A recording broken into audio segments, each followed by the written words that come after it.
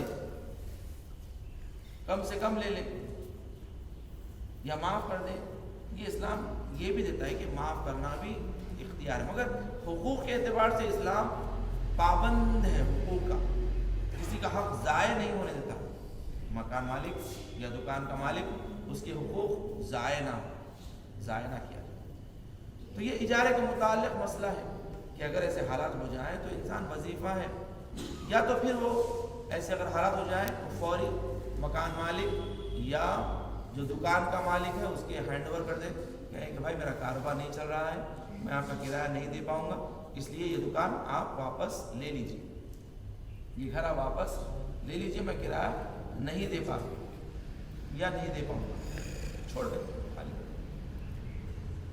حقوق کے اعتبار سے اسلام پابند ہے کہ اجر یعنی اجیر کی اجرت کو ادا کرنا اسلام بڑی سختی سے، روایت میں ہے پیغمبر اکرم محمد مصطفیٰ صلی اللہ علیہ وسلم کہ مزدور کا پسینہ سوکھنے سے پہلے اس کی اجرت دے دی جائے۔ اسلام یہ سکھاتا ہے کہ مزدور کا پسینہ سوکھنے سے پہلے اس کا اجر اسے دے دیا جائے۔ دیکھیں ایک سوال ہوتا ہے، کیا جو مزدوری ہوتی ہے کسی مزدور کی یا کوئی بھی رینٹ ہوتا ہے کرائے کا مکان کا، شروع میں دینا چاہیے یا آخر میں دینا چاہیے؟ تو کہتے ہیں کہ یہ تو ایگریمنٹ پہ ڈیپینڈ کرتا ہے کہ مکان مالک کا کرایہ دار کس پہ ایگریمنٹ کرتے ہیں کہ شروع میں دیا جائے یا آخر میں دیا جائے، مگر عرفی طور پر ہمیشہ کوئی کام ہونے کے بعد کرایہ دیا جاتا ہے۔ آپ نے گھر استعمال کیا 1 مہینہ، اس کے بعد اس مہینے کا کرایہ دیا جائے۔ اسلامی کے اعتبار سے، عرفی اعتبار سے یہی قانون ہے کہ کوئی چیز آپ استعمال کرنے کے بعد کرایہ دیں۔ اسلام دین بھی یہ سکھاتا ہے، انبیاء علیہ السلام نے اپنی خدمت کرنے کے بعد ان سے اجر کا سوال کیا گیا۔ جب پیغمبر نے خدمت کی، دین پہنچایا، تو جب اصحاب کے ذہن میں آئے کہ ہم بھی کچھ اجر ادا کریں، یا رسول اللہ ہم اس کی تو پہلے میں اس کے بدلے میں ہم آپ کو کیا اجر ادا کریں؟ آپ دیکھیں کیا اجر ادا کر سکتے ہیں رسول کی خدمت کا، دین کا۔ مگر پروردگار آگے بڑھ کر کہا، جب 1,24,000 پیغمبروں سے جب بھی سوال کیا جاتا تھا کہ ہم آپ کے اجر کیا دیں، ہم آپ کو اجر کیا دیں، تو سارے انبیاء یہی کہتے تھے کہ ہمارا اجر خدا کے ساتھ، ہمارا اجر خدا کے ساتھ۔ مگر جب آخری نبی آیا، جب آخری نبی سے سوال کیا گیا، تو آخری نبی نے یہ نہیں کہا کہ ہمارا اجر خدا کے ساتھ ہے، اب خدا نے کہا اب یہاں اجر مانگو، اس لیے کہ اب کام مکمل ہو گیا ہے، دین مکمل ہو گیا ہے، نعمت کو ہم نے تمام کر دیا ہے۔ الیوم اکملت لکم دینکم واتممت علیکم نعمتی ورضیت لکم الاسلام دینا۔ صلوات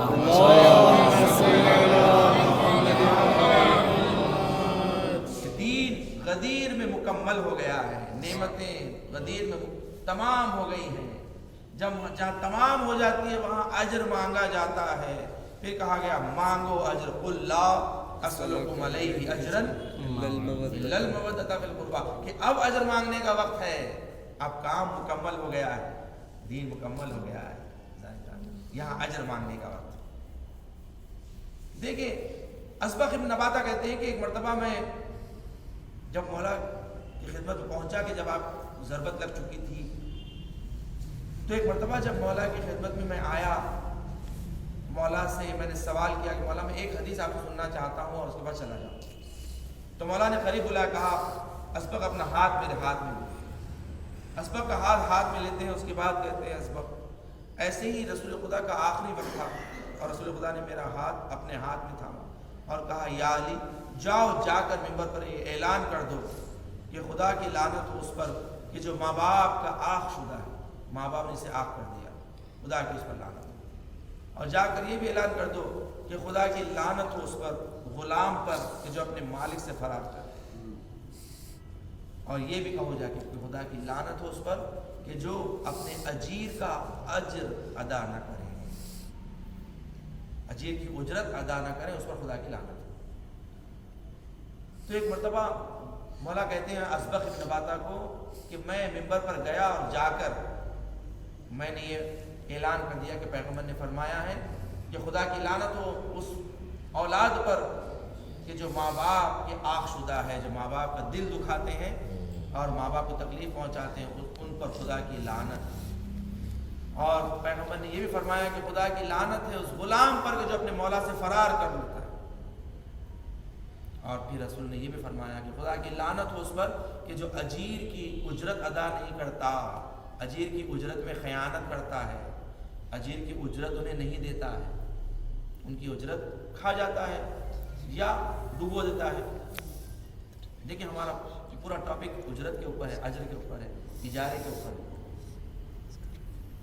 جب مولا نے فرمایا تو ایک مرتبہ اسبق کو مولا کہتے ہیں کہ ایک شخص اٹھا اور اٹھ کر سوال کیا، یا علی اس کی تشریح فرمائیں،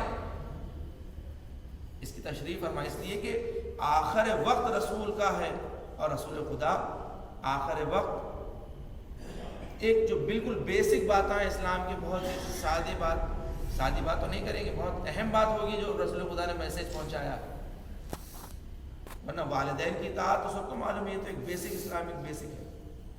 غلام اور مولا کا جو رابطہ ہے کہ مولا کی نافرمانی کرنا، مولا سے بھاگ جانا، یہ بھی ایک بہت ہی معمولی بات ہے، اور اجر کی اجرت نہ دینا یہ معمولی بات ہے، یہ تو واضح ہے اسلام کے اوپر۔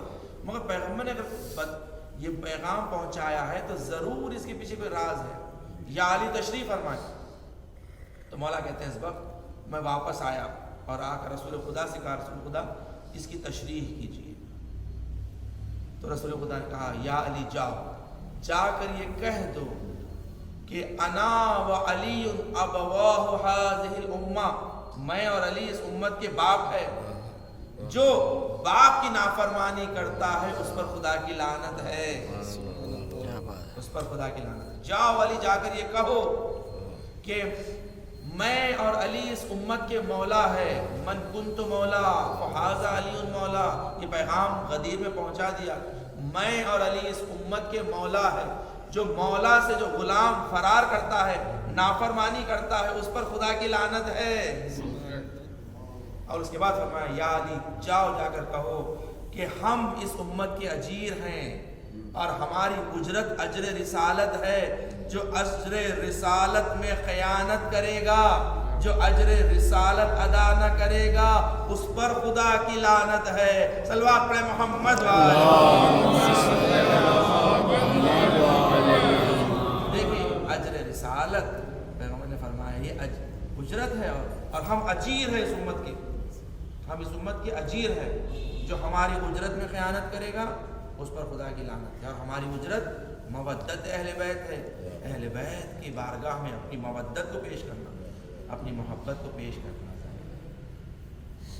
ایک شخص کہتا ہے کہ میں مدینے میں بہت دنوں بعد جب واپس آیا اور آ کر دیکھا کہ علی و فاطمہ کے گھر سے دھواں اٹھ رہا ہے، میں نے غور کیا، سوچا کہ ابھی رسول خدا کو گزر کے کچھ دن بھی نہیں ہوئے ہیں، کچھ ایام بھی نہیں ہوئے ہیں، علی اور فاطمہ کے گھر سے دھواں اٹھ رہا ہے، یعنی ان کے گھر میں کوئی پکوان ہو رہا ہے۔ مگر ہم نے تو یہ سنا ہے کہ میت کے گھر میں 3 دن تک پکایا نہ جائے، چولہا جلایا نہ جائے، اور مستحب ہے کہ رشتہ دار اور محلے والے میت کے گھر میں کھانا پہنچائیں، ان کے پاس 3 دن تک کھانا پہنچائیں۔ وہ کہہ رہا ہے میں تعجب کرنے لگا کہ علی کے گھر سے دھواں کیسے اٹھ رہا ہے، کہ علی گھر میں آج پکوان ہو رہا ہے۔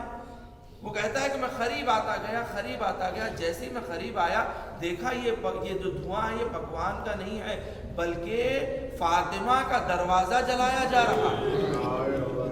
یہ دیکھ کر میں سوچنے لگا کہ کاش میں یہ منظر نہ دیکھتا، یہ وہ دروازہ ہے کہ 6 مہینے تک رسول خدا جس دروازے پر کھڑے ہو کر سلام کرتے تھے، السلام علیک یا اہل بیت النبوہ و معدن الرسالہ، سلام ہو اہل بیت رسول، جس دروازے پر کھڑے ہو کر رسول سلام کیا کرتے تھے، جس دروازے کا بوسہ دیا کرتے تھے، آج وہ دروازہ جلایا جا رہا ہے۔ صرف دروازے کو جلایا ہی نہیں گیا بلکہ جلتا ہوا دروازہ رسول کی بیٹی کے پہلو پہ گرایا گیا. ارے در و دیوار کے درمیان فاطمہ کا پس جانا. ارے محسن کی شہادت فاطمہ نے فضا کو پکارا. اے فضا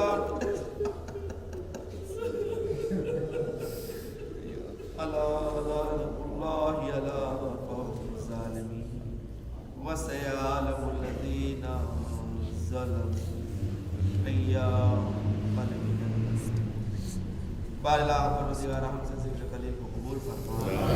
بانی مجلس حاضرین سے ذکر کو اپنی بارگاہ میں قبول فرما. بانی مجلس کے مرحومین کو درجات عالیہ نصیب فرما.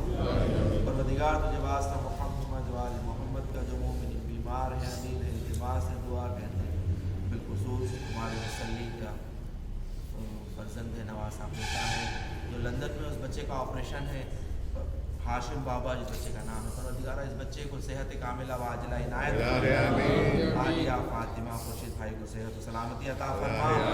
دنیا میں جہاں جہاں مومنین و مومنات ان کی جان و مال عزت و آبرو دین و ایمان کی حفاظت فرما. مقامات مقدسات کی حفاظت فرما. جنت البقیع جنت المعلیٰ کی تعمیر دیکھنا نصیب فرما. علماء اعلام مراجع کرام کا سایہ ہمارے سروں پر قائم دائم فرما.